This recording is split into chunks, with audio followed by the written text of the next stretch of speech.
Well, well, well. You wanted it. Well, I never. No, you didn't. Actually, I just promised it. Maybe you don't even want it. But here it is.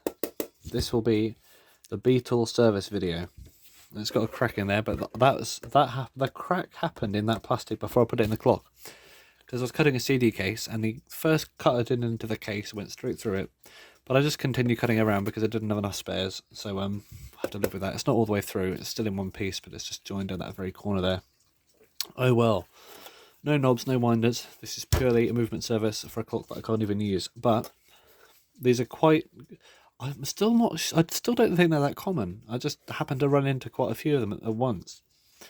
It looks like the earlier ones had this big text, and the later ones had this smaller text.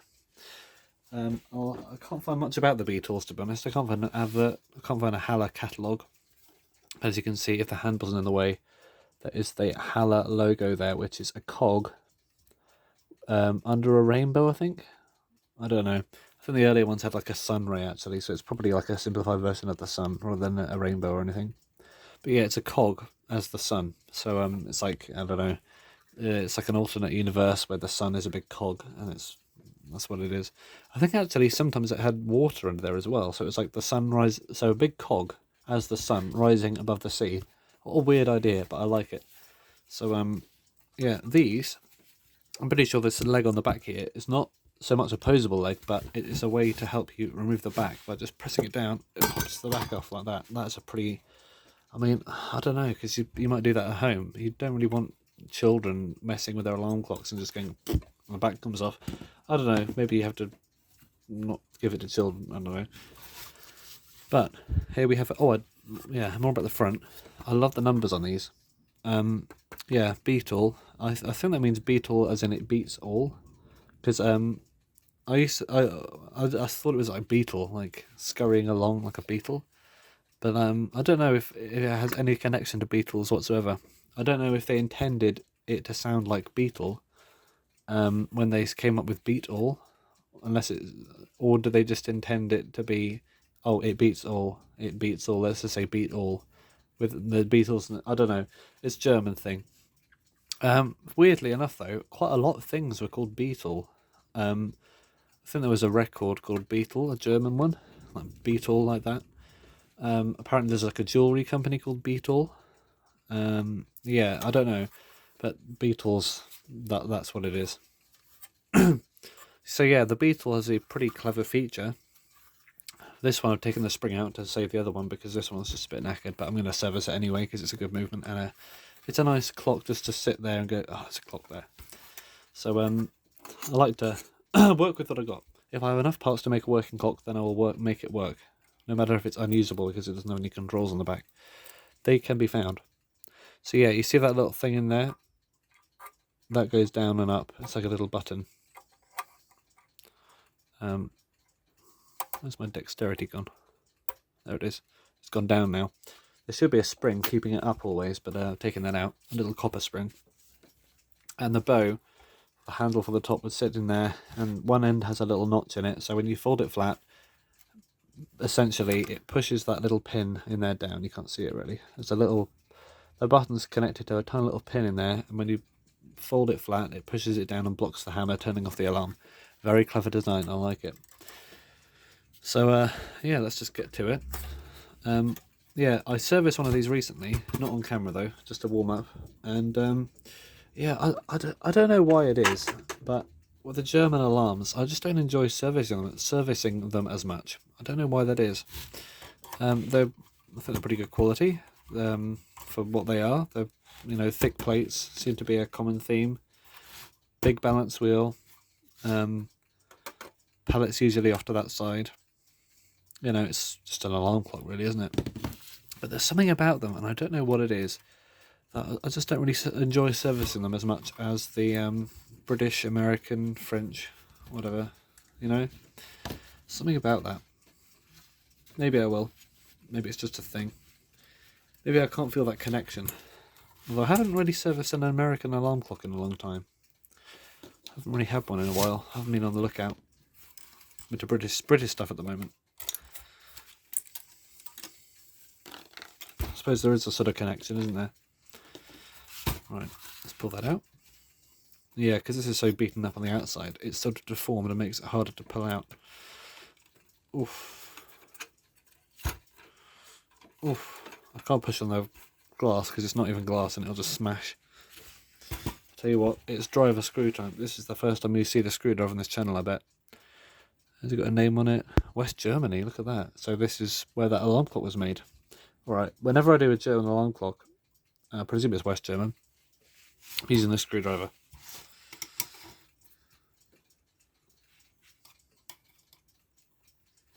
Yeah, I don't want to... I'm trying to lever this thing out, and I hope the pillar nuts are strong enough. They usually are. These are pretty solid, these. Thick plates, you don't need to worry about them bending too much. I mean, you can bend them if you want them to, but you don't. Ooh. It's also scratching up the bottom, but really I can't do much about it, and it's not exactly a movement which is the best of museum standards. Ooh. Well, there we go. And finally,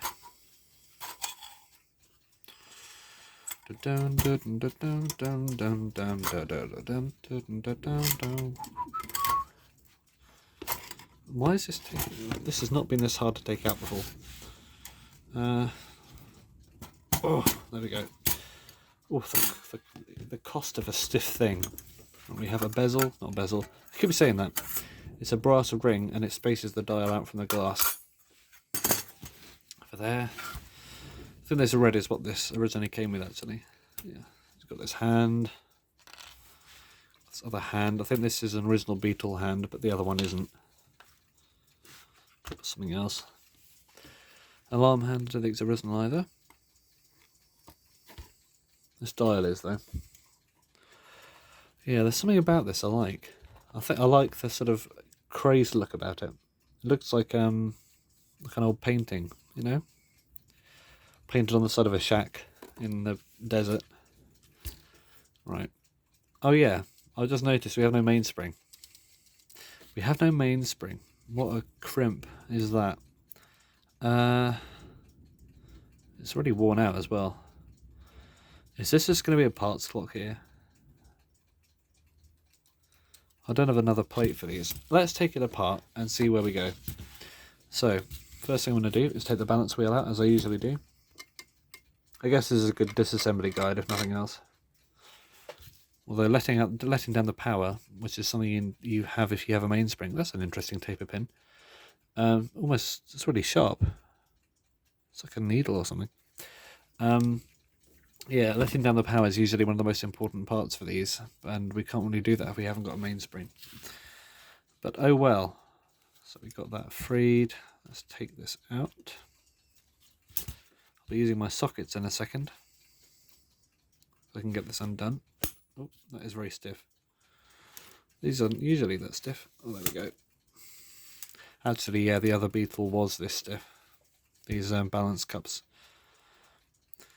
Probably cross-threaded or something at some point. Unless they really, really want that balance wheel staying where it is. Ugh.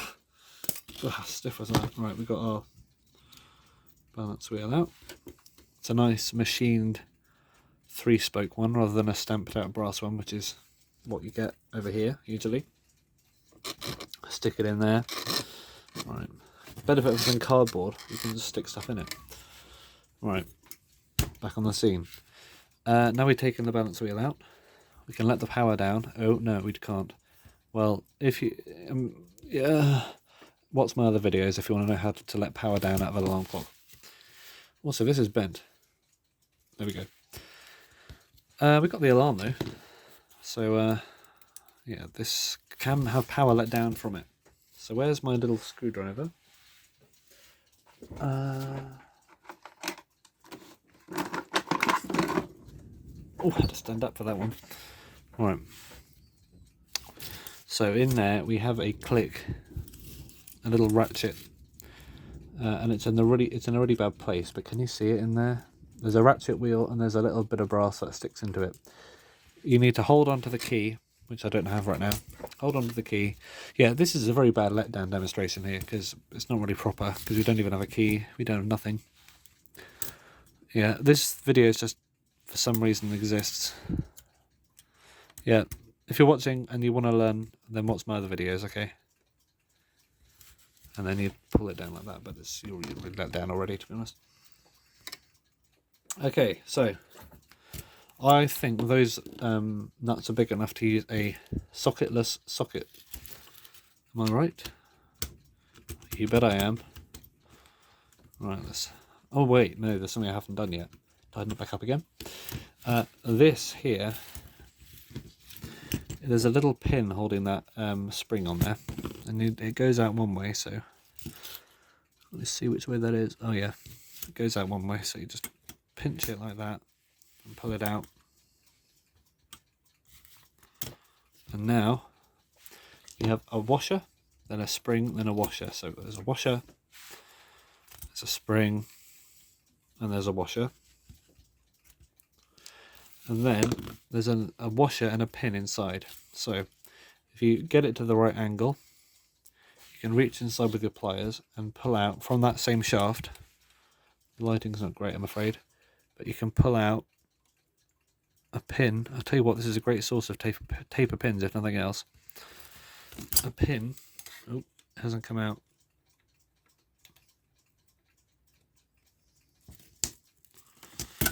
Ooh. Okay, this is a stiff pin. I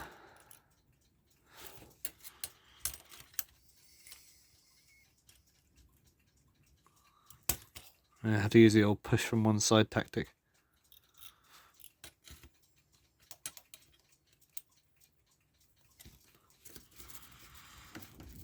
Ooh, yeah, this is stiff in there.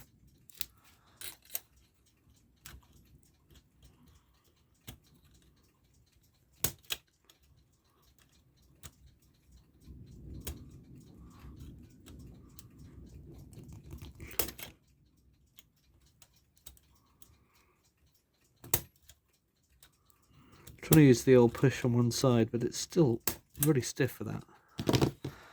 These aren't usually stiff at all. Well, we can take the plate off now anyway, so let's do that. So, unscrew it. Oh, these sockets are great, aren't they? What have I been missing all this time? The satisfaction.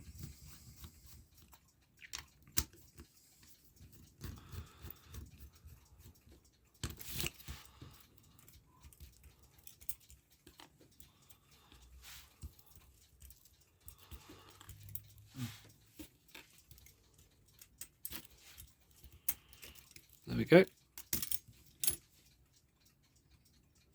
We have a bit of dirt. Probably a tiny amount of wear on those pivots, but these are pretty hard wearing usually. Or maybe not. The German alarms are actually not very hard wearing at all. So we've got a washer. And we have... yeah, apparently they made these really cheap, even though they're quite thick and high manufacturing quality and, you know, high effort put into putting them together. The actual brass is quite weak, it seems.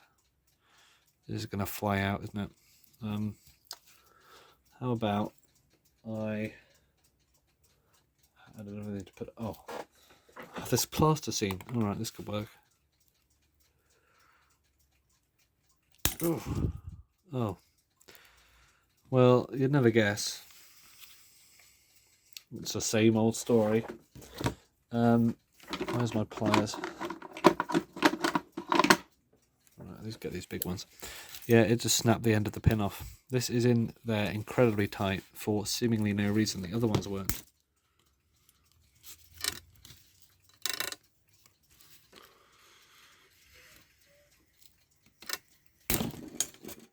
Yeah. Waste of a good taper pin, if you ask me. Right, let's take all these wheels out.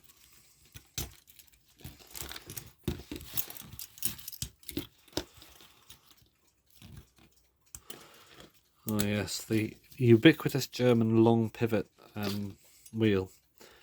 Let's take this off then. That might help us somehow.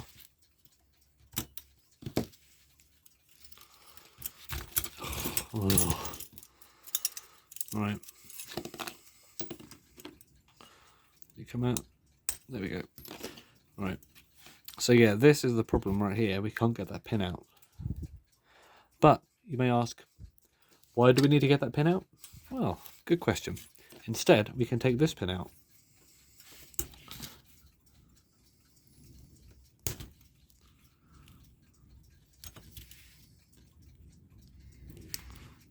Aha. Now we have that pin out.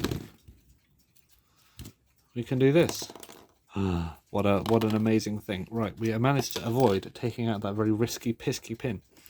So, I will find a mainspring for this, because I suppose I have to. Otherwise, what's the point, honestly? Did I even put a spring in the other Beatall? I think I did, didn't I? Oh, that's a mainspring and a half, isn't it? Do I have anything more important than this that is missing a mainspring? Yes, I do. I've got the Chinese one, which I quite like. I think the mainspring in that is broken. Or is it? I'll tell you what. This is the end of this video. So thank you for watching the amazing Beatall Disassembly. There's also a washer on there which you can take off, which I will because it'll fall off and I'll lose it otherwise. There we go. Yeah, that was this. So yeah, there we have it. So I'll be cleaning these bits, and I won't show you how to do it on this one because this is, sort of annoyed with this one right now. Upcoming will be the amazing Chinese alarm, well, not alarm clock, why am I saying that? It's like the only non-alarm clock there is. The amazing Chinese diamond, which I will be dismantling and repairing. So I'll put all these bits away somewhere. Oh, I know. I have the perfect tin for bits to put away. It's not a tin at all. Aha. Look at this. We've got a dirty plastic thing. This had the Roxy chess set in it. Do you know what that is? There's a chance you might, but I doubt you do, based on probabilities. If you do, then that's cool. But it was a set of chess pieces which look like real people. They're like medieval themed. Very cool. Made of plastic though, not particularly high quality, but just the subject matter's cool. I would clean this out, but I'm going to put dirty stuff in it anyway, so what's the point really? What does it say? What was the label on here at one point? I don't know what it was. What does it say? Sweetheart International, Gosport, England. CR 2000. Okay. Well, I don't know what Sweetheart International is, but maybe ice cream company or something? I don't know. Let's put these bits in there. And then we'll remember them another time. So I'll put our spare mainsprings over there. Because these German ones use quite hefty mainsprings. Put these washers and stuff in there. Once they're in here, you can't really lose them. Just tip them all out.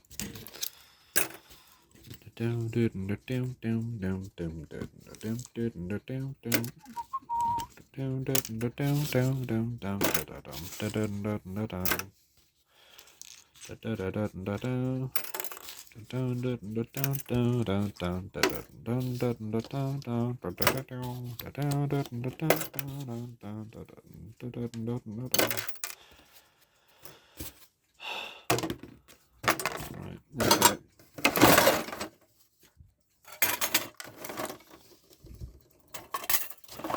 Ta-da! What are you doing there? We have our bits and... Put this the other way up. Bits and bobs. I'll put these away. I've just dissected a beetle on camera. Right, have some tea.